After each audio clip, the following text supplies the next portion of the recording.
I spent several hours with Premier Legault in Quebec City last month, and we had a very frank and honest exchange. I said to him plainly that Quebec receives about $13 billion a year in equalization payments. Almost all of that comes from Alberta. And we expect provinces that benefit from our energy wealth to help us actually develop that wealth.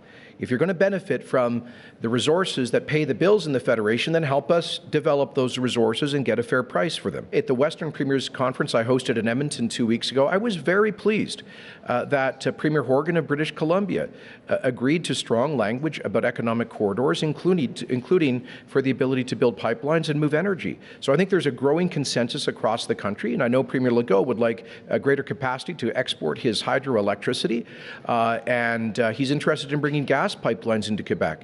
So, you know what? In the big, complicated country like Canada, you don't get unanimity on everything all the time, but I think we have a growing consensus on being partners in prosperity, including through energy and infrastructure corridors. We agree to disagree on this subject.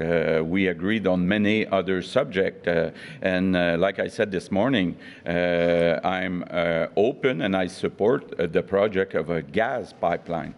So I think it's an important project. It's important for the west of Canada, and this project is I'm open to it. But the project of an oil pipeline, right now, there's no social acceptability in Quebec. So it's not only my decision, it has to be a decision from Quebecers.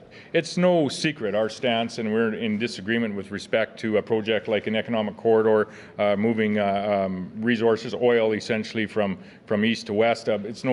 But there are other energy sources as well, other resources really that we would look at moving through such a corridor. So we are in disagreement, but thankfully we are in the same room, ensuring that we are having discussions that are in the best interest of Canadians and representing the people that we represent as well. We'll continue with our discussion on how we are able to, in our case, get our product in Canada to other Canadians and around the world. We firmly believe that it should be provided and available to offset some of those products that are being delivered into Canada, being purchased in Canada, but also make it available to other areas of the world as well to battle what is not a Saskatchewan challenge in climate change, not a Quebec challenge in climate change, not even a Canadian challenge, but it's a global challenge, and we most certainly need to think globally as we move forward.